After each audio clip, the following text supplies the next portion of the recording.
What's up, Cebu? So, thank you so much sa lahat ng nag-donate. Kung hindi dahil sa tulong nyo, hindi tayo makakabili ngayon ng 75 pieces na radio. So, today, we are going to Haclupa National High School to turn over these radios to our beneficiaries. So, kita-kits tayo dun, guys. Tara, samahan nyo kami.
So we are now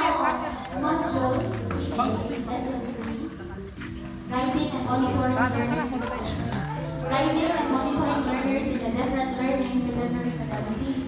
So, doon naman tayo lain-lain mga delivery modalities.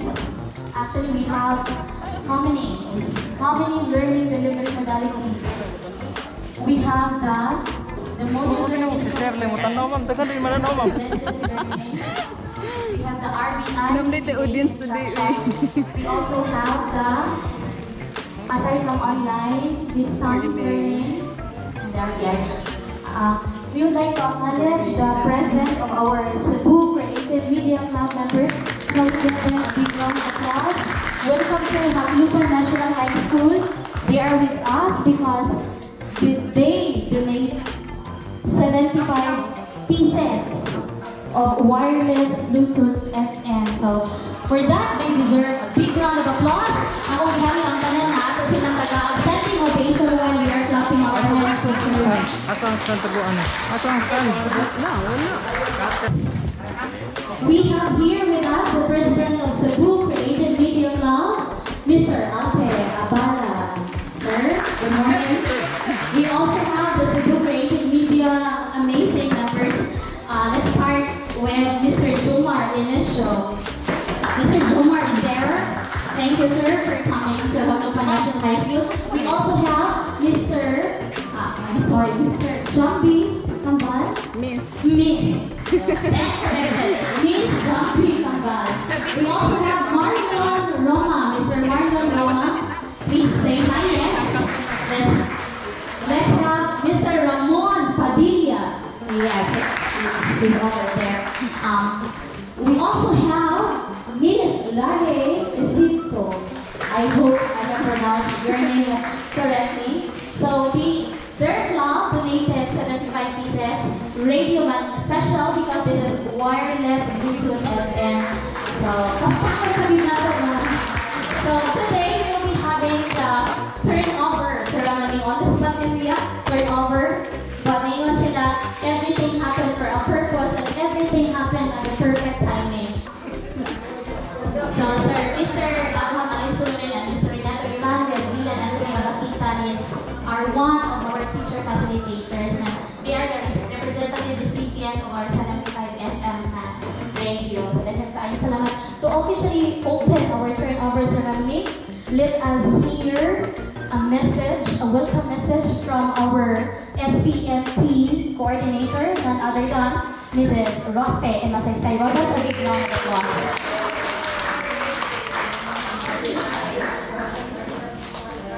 For the information of our visitors, Ma'am Rospe Rosas is our school project management team coordinator.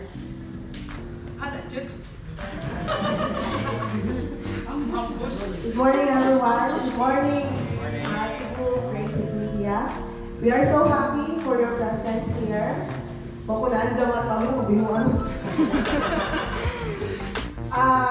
We would like to inform you that we embrace your presence in being a part of our Haklupa National High School Initiative Program, Teachers Initiative Program.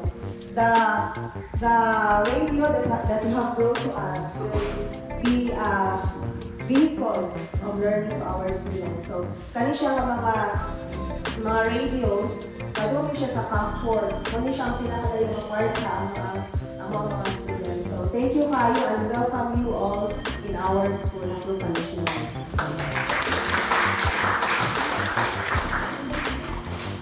Yes, thank you, Ma'am Rosas.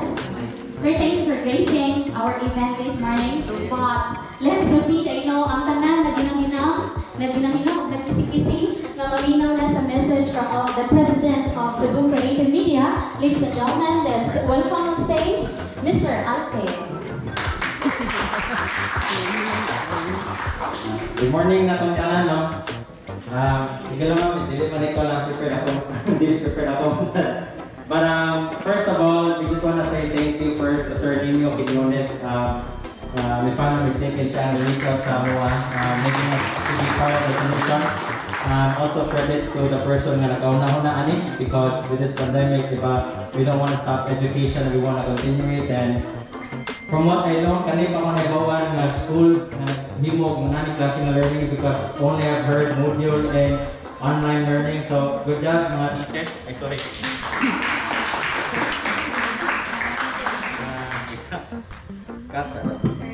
Hello. There. And then lastly, not last but also thank you to Sir Alido for allowing us to be part of again this program of yours. Cebu Creative Media's intention is as always to be a creator of charity events and promoting tourists of Cebu City. In that way we can also help uplift tourism because of the pandemic, lagapakaya ng ekonomiya now. And lastly, thank you to Haklupa National High School, all the faculty, staff, students, si Sir Principal, and all of you for just gracing us with your presence here. And we all feel a welcome to Ayumi and happy Ayumi nga nakatabang me through these donations. Thank you. Thank you. Thank you, Sir Alfie. That's very inspiring and remarkable, but I would like to quote a line from that. Ingon siya creating their Cebu Creative Media is on creating events. But sir, when you give the 75 pieces radio to our school, you're not only creating event, you're creating history and you're creating hope.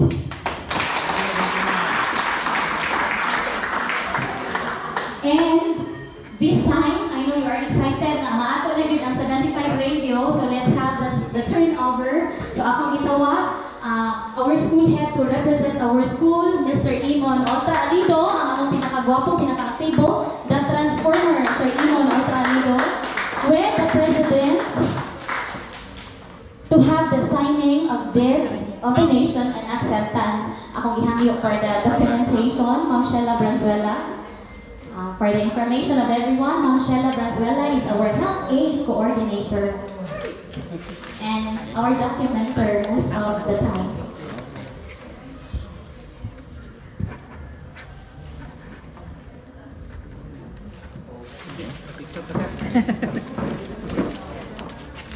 Okay, that's it.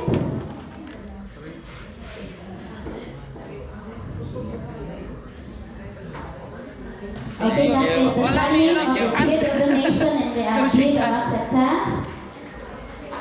Okay, Thank you. This time, for another documentation, ako gihangyo na sad ang tanan, ang radio na gid ang atong ikuan for the pictorial na mag-turn over na sila sa radio with the pictures sir. And with the group, sila turn over. Siguro atong hangyon ang atong mga members sa atong Cebu Creative Media. Then that will be accepted by our faculty president with our teacher facilitators. Smile in 3, 2, 1. Pakpak mo din. Pakpak. Congratulations, Haglupan National High School for another. Smile.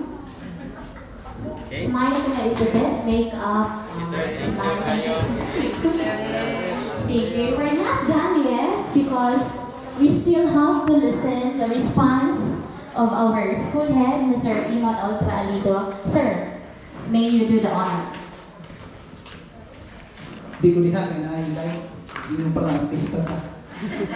To the Cebu Creative Media, since 2020, bago pala kayo, no?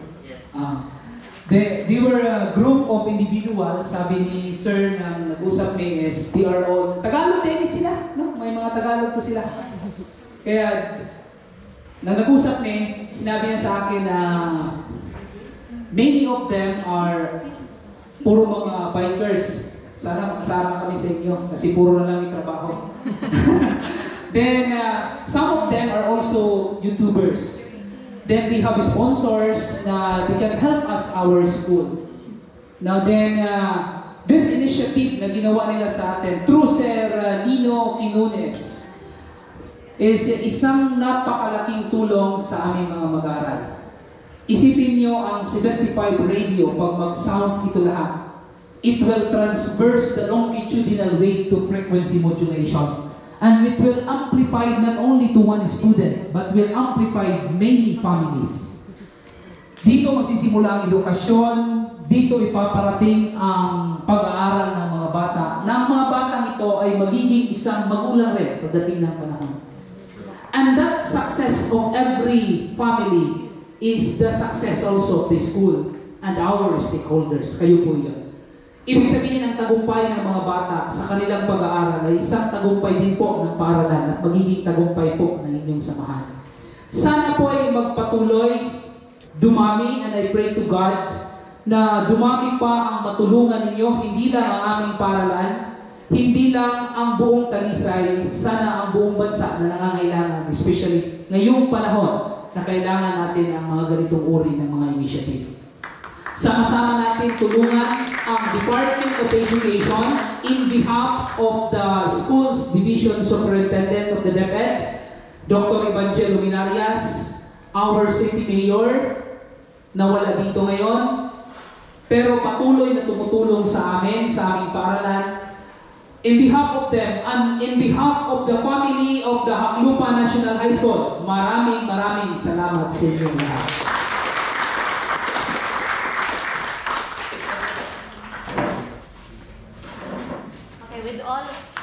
With all the remarks, I would like to end everything with a quote by Dr. Jose Rizal, ang kabataan mo ay paglaong sa atang katilingban, and that radio really helped them a lot, sir. And one line from Jose Rizal, ang karunungan ay para sa mga taong may puso lamang, and you prove you got the heart. Shall we give them a big round of applause?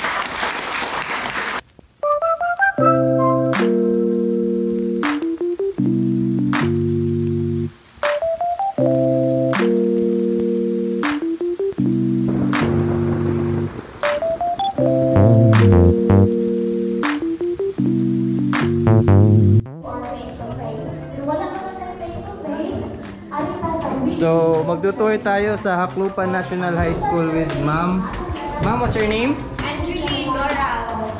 Yun, so We are with Mom and we are going to visit the radio station. Radio station? Ayun.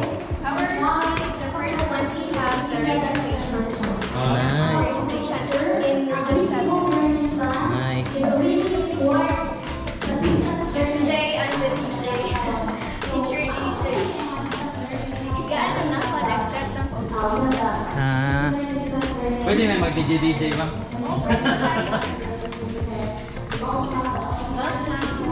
Right. So, this is Aklupan National High School. Wow. Radio station nila.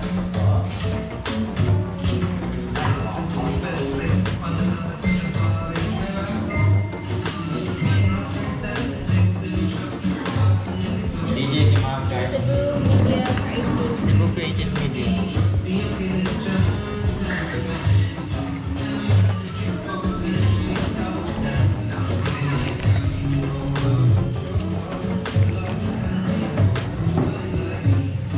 Pagkulang na ni ma'am guys sa yung DJ skills.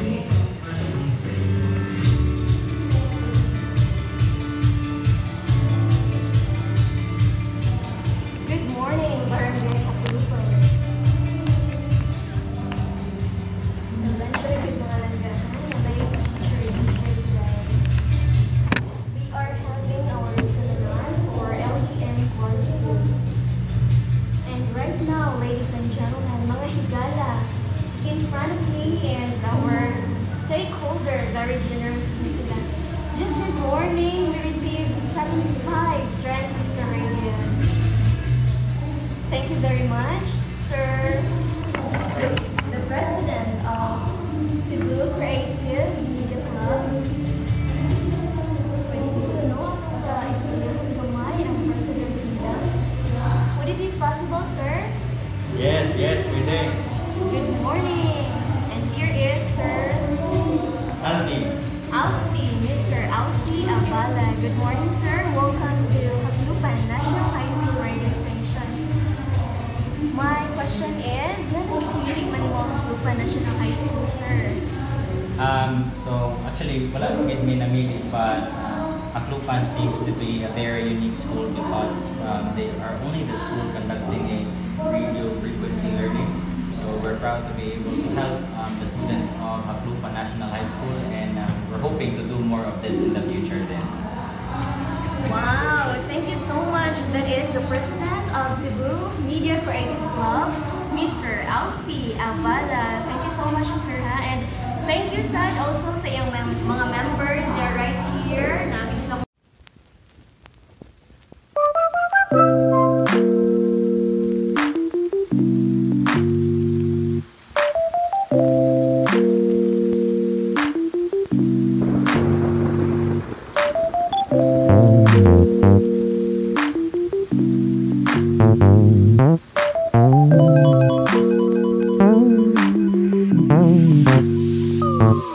Thank you.